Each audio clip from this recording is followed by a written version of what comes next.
बिस्मिल्लाहिर्रहमानिर्रहीम अस्सलातु वस्सलामु अलैका या रसूल अल्लाह सल्लल्लाहु ताला अलैहि वसल्लम। मेरे भाइयों और मेरी बहनों, आज हम जानने वाले हैं हज़रत इस्माईल अलैहिस्सलाम की कुर्बानी के बारे में। हज़रत इब्राहीम अलैहिस्सलाम से आखिर क्यों अल्लाह रब्बुल इज़्ज़त ने अपने बेटे हज़रत इस्माईल अलैहिस्सलाम की कुर्बानी मांगी, पूरा वाक़या इंशाअल्लाह ताला हम जानेंगे और इसके अंदर से नुकात जो निकलते हैं वो नुक्ते भी मैं आपके सामने पेश करने की कोशिश करूंगा। तो आप इस वीडियो को लाइक कीजिए, इस वीडियो को शेयर कीजिए, जितना हो सके इस वीडियो को शेयर कीजिए ताकि ज़्यादा से ज़्यादा तादाद में मुसलमानों को पता चले कि अल्लाह पाक ने हज़रत इस्माईल अलैहिस्सलाम की कुर्बानी आखिर क्यों मांगी। नीचे कमेंट भी आप कर सकते हैं। हज़रत इब्राहीम अलैहिस्सलाम अल्लाह रब्बुल इज़्ज़त के खलील यानी गहरे दोस्त, जिनके बारे में रब्बे ज़ुल जलाल कुरान मुक़द्दस में इरशाद फरमाता है वत्तख़ज़ल्लाहु इब्राहीम खलीला। इब्राहीम मेरे गहरे दोस्त है, मेरे खलील है। अल्लाह रब्बुल इज़्ज़त ने हज़रत इब्राहीम अलैहिस्सलाम को बहुत आज़माया और जितनी भी आज़माइश अल्लाह रब्बुल इज़्ज़त ने हज़रत इब्राहीम अलैहिस्सलाम से की, हर आज़माइश में हज़रत इब्राहीम अलैहिस्सलाम कामयाब नज़र आए। बूढ़े हो गए थे हज़रत इब्राहीम अलैहिस्सलाम, तो अल्लाह रब्बुल इज़्ज़त ने बुढ़ापे में हज़रत इब्राहीम अलैहिस्सलाम की एक दुआ कबूल की। वो दुआ जानते कौन सी है? वो दुआ ये थी कि हज़रत इब्राहीम अलैहिस्सलाम ने बेटा मांगा था अल्लाह पाक से, बेटा। तो अल्लाह पाक ने हज़रत हाजरा रज़ियल्लाहु ताला अन्हा से हज़रत इब्राहीम को हज़रत इस्माईल अता फरमाया। हज़रत इस्माईल अलैहिस्सलाम की विलादत हुई हज़रत इब्राहीम के बुढ़ापे में। अब बुढ़ापे में अगर औलाद मिले तो उस औलाद का मकाम और मर्तबा, शान और अज़मत क्या होती है एक बाप के नज़र में। और माँ बाप के लिए वो बेटा क्या कुछ नहीं होता जो बुढ़ापे में मिले। बुढ़ापे की बात तो दूर है, अगर 5-10 साल के बाद औलाद हो जाए ना, वो बेटा मिल जाए तो आदमी उस बेटे के लिए क्या कुछ करने को तैयार हो जाता है। अगर कोई ऑफर भी दे दे ना कि देखो इधर चले जाओ तुमको औलाद हो जाएंगी, तो आदमी वहाँ चला जाता है। और बुढ़ापे में अगर औलाद हो जाए, वो भी बेटा, तो उस बेटे का मकाम क्या होगा, उस बेटे का मर्तबा क्या होगा।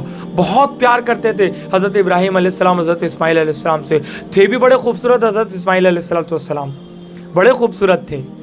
तो एक दिन ना फरिश्तों ने अल्लाह रब्बुल इज़्ज़त से कहा कि अल्लाह, तूने हज़रत इब्राहीम अलैहिस्सलाम के बारे में इरशाद फरमाया वत्तख़ज़ल्लाहु इब्राहीम खलीला, इब्राहीम तुम्हारे गहरे दोस्त थे।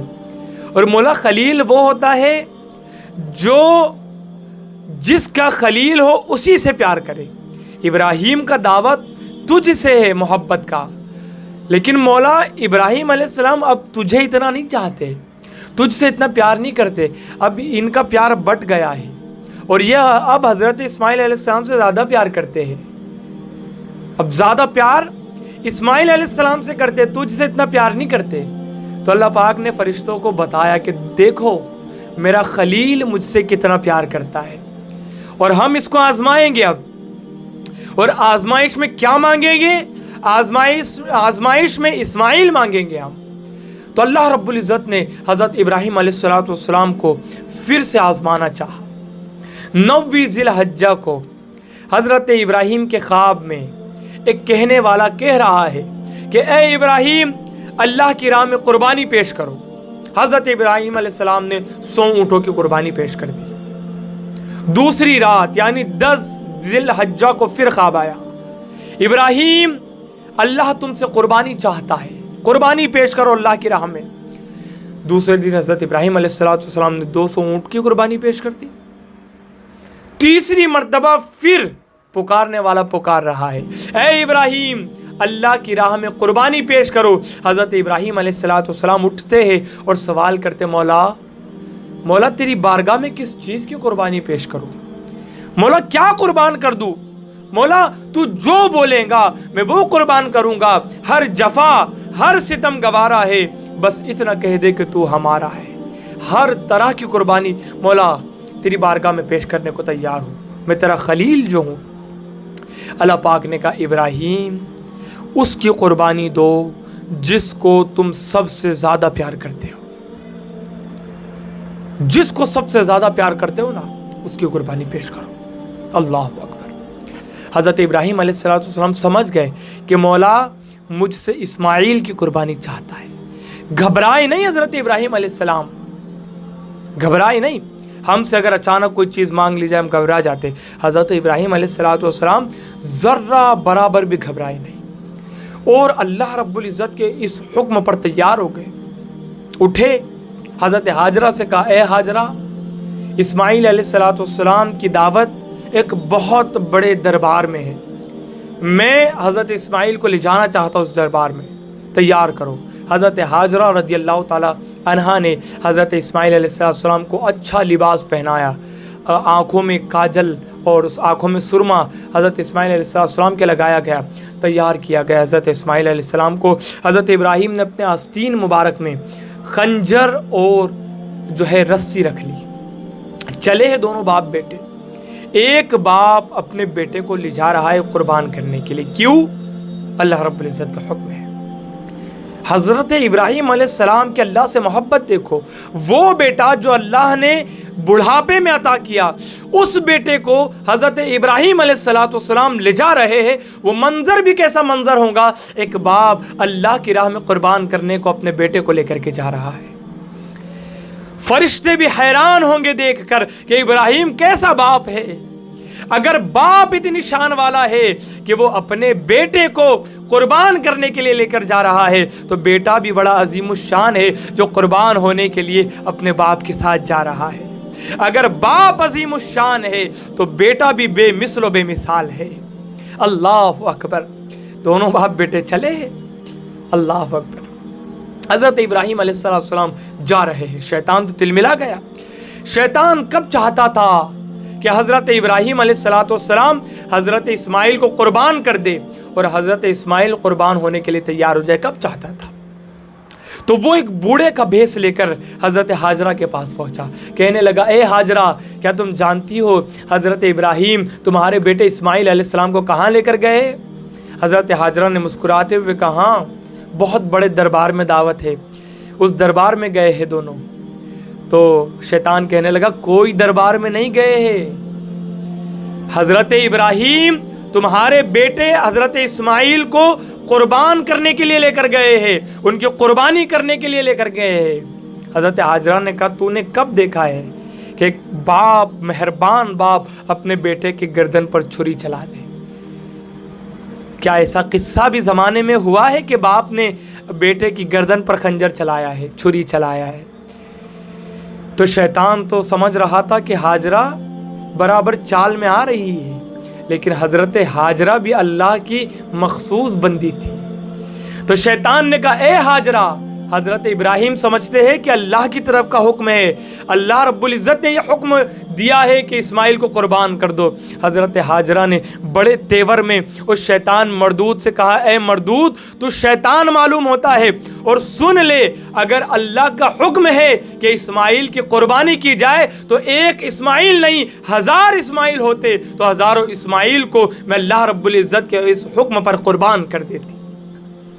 हज़रत हाजरा ने ये कहा, वहाँ से भागा, हज़रत इस्माइल अलैहिस्सलाम के पास आया और कहने लगा, ए इस्माइल, क्या तुम जानते हो तुम्हारे वालिद कहाँ लेकर जा रहे हैं? हज़रत इस्माइल अलैहिस्सलाम ने कहा, बहुत बड़े दरबार में मेरी दावत है, वहाँ मेरे अब्बा मुझे लेकर के जा रहे हैं। शैतान मरदूद कहने लगा, कोई दरबार में लेकर नहीं जा रहे, तुमको कुर्बान करने के लिए लेकर जा रहे हैं तुम्हारे वालिद मोहतरम। तो हज़रत इस्माइल ने कहा, क्या कोई बाप भी अपने बेटे को कुर्बान करता है? तो वही जुमला उसने कहा कि ये समझते हैं कि अल्लाह की तरफ का हुक्म है। हज़रत इस्माइल ने मुस्कुरा करके कहा, अगर ये अल्लाह की तरफ का हुक्म है तो मेरे लिए तो बहुत बड़ी सआदत है, ये बहुत बड़ी सआदत है। जान दे दी हुई उसी की थी, जान दे दी हुई उसी की थी। हक तो ये है कि हक अदा ना हुआ, हक तो ये है कि हक अदा ना हुआ। ये फैज़ान नज़र था या कि मकतब की करामत थी, ये फैज़ान नज़र था या कि मकतब की करामत थी। सिखाया किसने इस्माइल को आदाब फ़र्ज़ंदी, कुर्बान होने के लिए तैयार है। तो कहा कि सआदत की बात है। तो फिर ये हज़रत इब्राहीम अलैहिस्सलाम के पास पहुँचा और कहने लगा, ए इब्राहीम, एक ख्वाब पर तुम अपने बेटे को कुर्बान करने के लिए जा रहे हो। ख्वाब है, ख्वाब की क्या अहमियत होती है मेरे भाइयों? अंबिया का ख्वाब ख्वाब नहीं होता, रब्बे ज़ुल जलाल का हुक्म होता है। رب ذوالجلال جو دکھانا چاہتا ہے وہ دیکھتے ہیں، اس میں شیطان ورگلا نہیں سکتا انبیاء کو۔ انبیاء کا خواب حق اور سچ ہوتا ہے۔ تو کہا ابراہیم تم ایک خواب کی بنا پر اپنے بیٹے کو قربان کرنے کے لیے جا رہے ہو، یہ بھی کوئی بات ہے؟ تو حضرت ابراہیم علیہ السلام نے یہ واقعہ کب پیش آیا؟ یہ واقعہ مینا میں پیش آیا، اور پہلی مرتبہ شیطان جب آیا نا تو وہ جمرہ عقبہ پر آیا۔ تو یہاں پر حضرت ابراہیم علیہ السلام نے 7 کنکر اس کو ماری تو وہ زمین میں دھس گیا۔ حضرت ابراہیم آگے بڑھے تو جمرہ ثانیہ پر پھر شیطان آیا اور کہنے لگا تم خواب کی بنا پر جا رہے ہو۔ پھر حضرت ابراہیم علیہ السلام نے 7 کنکریاں ماری۔ پھر یہ مردود جمرہ کبریٰ پر آیا اور پھر اس مردود نے کہا تم خواب کی بنا پر لے کر جا رہے ہو قربان کرنے کے لیے۔ یہاں پر بھی حضرت ابراہیم علیہ السلام نے 7 کنکریاں ماری۔ تو اللہ رب العزت کو حضرت ابراہیم علیہ السلام کی یہ ادا بڑی پسند آئی، تو اللہ نے قیامت تک اس ادا کو یادگار بنا دیا۔ اب قیامت تک آنے والا بندہ تینوں جمرات پر کنکریاں مارے گا، حضرت ابراہیم کی اس یاد کو زندہ کرے گا۔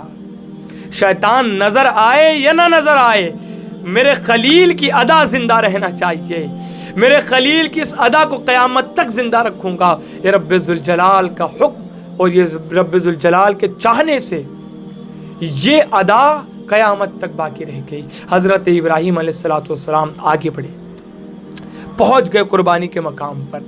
اب جب قربانی کے مقام پر پہنچے تو حضرت اسماعیل علیہ السلام نے 3 وصیت کی۔ پہلی وصیت کی والد محترم اپنی آنکھوں پر پٹی باندھ لینا اور میرے ہاتھوں کو اور میرے پاؤں کو باندھ لینا۔ دوسری وصیت کی کہ اے والد محترم میرے چہرے کو زمین کی طرف رکھنا، اور تیسری وصیت کی کہ میری والدہ کو یہ قربانی کا واقعہ نہ بتانا۔ پہلی وصیت کہ آنکھوں پر پٹی باندھنا اور میرے ہاتھ پیر کو باندھنا، یہ کیوں کی؟ یہ اس وجہ سے کی کہ حضرت اسماعیل علیہ السلام نے کہا والد محترم آپ اگر اپنی آنکھوں پر پٹی نہیں باندھیں گے، میرے ہاتھ اور پاؤں کو نہیں باندھوں گے، تو والد محترم میرا تڑپنا آپ کو نظر آئے گا، میرا ہاتھ پیر مارنا آپ کو محسوس ہوگا، اور کہیں آپ کا جو باپ والا دل ہے وہ پگھل نہ جائے اور آپ قربانی سے رک نہ جاؤ۔ یہ حضرت اسماعیل علیہ السلام کہہ رہے، عمر کتنی تھی؟ 7 سال یا 13 برس، لیکن 7 سال یا 13 برس میں حضرت اسماعیل کا یہ انداز، اس لیے تو شاعر نے کہا یہ فیضان نظر تھا یا کہ مکتب کی کرامت تھی، سکھائے کس نے اسماعیل کو آداب فرزند تھی۔ کہ والد محترم قربانی سے رک نہ جاؤ۔ دوسری وصیت جو کی وہ اس وجہ سے کہ چہرہ حضرت اسماعیل علیہ السلام کا زمین کی طرف کر دیا جائے۔ وجہ یہ کہ والد محترم اگر پٹی سرک جائے، اگر پٹی ہٹ جائے تو تمہیں میرا چہرہ نظر نہ آئے۔ اگر تمہیں میرا چہرہ نظر آئے گا، یہ خوبصورت سا چہرہ نظر آئے گا، تو کہیں آپ کے دل میں باپ کی محبت نہ پیدا ہو جائے اور میرے چہرے کو دیکھ کر آپ کا ارادہ نہ بدل جائے۔ اس وجہ سے ارادہ حضرت ابراہیم کا تو کبھی نہ بدلتا تھا، لیکن حضرت اسماعیل کا یہ انداز، حضرت اسماعیل کی یہ بات اللہ رب العزت نے اس لیے رکھی تاکہ حضرت اسماعیل بھی صابروں میں سے ہو جائے۔ جب یہ پیغام، جب یہ اللہ رب العزت کی طرف سے حکم آیا کہ اسماعیل کو قربان کر دیا جائے، تو ان بات چیت کو قرآن نے کیا خوب انداز میں بیان کیا۔ قرآن نے کہا قال یا بنی انی ارا فی المنام، اے میرے بیٹے اللہ کا حکم ہے تجھے قربان کرنے کا، انی اذبحک فانظر ماذا تری، قال یا ابت افعل ما تؤمر ستجدنی ان شاء اللہ من الصابرین۔ حضرت ابراہیم نے کہا بیٹے اللہ کی طرف سے حکم قربان کرنے کا، میں کیا کروں، تیری کیا رائے ہے؟ تو حضرت اسماعیل نے کیا کہا کہ اے میرے ابا اگر اللہ کی طرف کا حکم ہے تو میں بھی قربان ہونے کے لیے تیار ہوں، ستجدنی انشاءاللہ من الصابرین، آپ مجھے صابروں میں سے پاؤں گے، قربانی کر ڈالو، صابروں میں سے پاؤں گے۔ کیا انداز ہے، کیا گفتگو ہے۔ ایک بیٹا اپنے باپ سے کہہ رہا ہے ابا مجھے قربان کر دو، اگر اللہ کا حکم ہے تو قربان کر دو۔ اسماعیل کو اللہ اگر 1000 جان دیتا تو حضرت اسماعیل 1000 جان اپنے اللہ کے لیے قربان کر دیتے۔ सतजिदुनी इंशाअल्लाह मिनस साबिरीन, और साबिरों में से पाते। तो कहा कि अब्बा चेहरा ज़मीन की तरफ रखना। और तीसरी वसीयत जो की वो वसीयत ये कि मेरी माँ को ना बताना, वो तड़पेंगी, वो रोएंगी, वो बिलकेंगी। अल्लाह अकबर। अब हज़रत इब्राहीम अलैहिस्सलाम ने आंखों पर पट्टी भी बांध ली, हज़रत इस्माइल के हाथ और पाँव को भी बांध दिया और कुर्बान करने के लिए तैयार हो गए। छुरी चलाना चाहिए, छुरी बड़ी तेज़ थी, लेकिन हज़रत इस्माइल की गर्दन पर वो छुरी नहीं चल रही थी। छुरी चला रहे हैं हज़रत इब्राहीम अलैहिस्सलाम, छुरी नहीं चल रही है। हज़रत इब्राहीम अलैहिस्सलाम ने आसमान की तरफ देखा और कहा, मौला क्या तू मेरी कुर्बानी कबूल नहीं करना चाहता है? मौला कुर्बानी कबूल कर ले। दूसरी मर्तबा फिर गर्दन पर छुरी चलाई, छुरी चलने का नाम नहीं ले रही। हज़रत इब्राहीम ने जलाल में आकर उस छुरी को फेंका, तो वो छुरी जिस पत्थर पर जाकर लगी वो पत्थर दो टुकड़े हो गया, वो पत्थर दो टुकड़े हो गया। हज़रत इब्राहीम ने छुरी से कहा, ए छुरी तू इतनी तेज़ है, उसके बावजूद भी मेरे इस्माइल के नरम और नाजुक गले पर क्यों नहीं चलती है? अल्लाह रब्बुल इज़्ज़त ने उस छुरी को बोलने की ताकत अता की। उस छुरी ने कहा, ए इब्राहीम जब तुम नारे नमरूद में कूदे थे, नमरूद की जलाई हुई आग में कूदे थे, तो उस आग ने आपको जलाया क्यों नहीं? जलाया क्यों नहीं उस आग ने? हज़रत इब्राहीम ने कहा, इसलिए कि मेरे रब ने उसको हुक्म दिया था कि ए आग मेरे इब्राहीम के लिए ठंडी हो जा, गुलजार हो जा, इसलिए उस आग ने मुझे नहीं जलाया था। छुरी कहने लगी, ए इब्राहीम उस आग को अल्लाह ने एक मर्तबा हुक्म दिया था कि ए आग मेरे इब्राहीम को न जलाना, और उसी रब ने मुझे 2 मर्तबा हुक्म दिया है कि ए छुरी मेरे इस्माइल के गले पर न चलना। अब मुझे बताओ, क्या मैं अल्लाह का हुक्म मानूं या अल्लाह के खलील का हुक्म मानूं? एक छुरी ने कहा। हज़रत इब्राहीम ने फिर वो छुरी उठाई और अब वो छुरी चलानी चाहिए। अल्लाह ने जिब्राइल से कहा, ए जिब्राइल मेरा खलील कामयाब हो गया, मेरा खलील आजमाइश में कामयाब हो गया। और फरिश्तों से कहा, ए फरिश्तों देखो देखो मेरा खलील मुझसे कितना प्यार करता है, मुझसे कितनी मोहब्बत करता है। मैंने बुढ़ापे में इस्माइल अता किया और मेरे एक हुक्म पर मेरे इब्राहीम ने उसी इस्माइल की गर्दन पर छुरी रख दी। कितना प्यार करता है। अब तो मान गए हो ना कि वो खलील है। फरिश्ते हैरान थे। हज़रत जिब्राइल को अल्लाह ने हुक्म दिया, जन्नत से मेंढा लेकर जाओ और जहाँ पर इस्माइल को के हाथ पैर खोलो और वहाँ मेंढे को रख दो। अब हज़रत इब्राहीम अलैहिस्सलाम ने छुरी चलाई, वो छुरी चल गई, आँख से पट्टी हटाई और देखा तो इस्माइल तो एक तरफ खड़े हैं। वो छुरी तो चली है लेकिन इस्माइल की गर्दन पर नहीं, एक मेंढे पर चली है। और इसी के साथ कुर्बानी कामयाब हो गई। अब अल्लाह रब्बुल इज़्ज़त ने हज़रत इब्राहीम की इस अदा को ज़िंदा रखा। क़यामत तक आने वाली नस्लें, क़यामत तक आने वाली उम्मतें हज़रत इब्राहीम की सुन्नत को अदा करेंगी और जो साहिब इस्तिताअत होंगे वो कुर्बानी करेंगे। इस तरीके का वाक़या हज़रत इब्राहीम और हज़रत इस्माइल अलैहिस्सलाम का पेश आया। बड़े खलील थे, बड़े दोस्त थे, गहरे दोस्त थे, अल्लाह के लिए हर कुर्बानी करने को तैयार थे।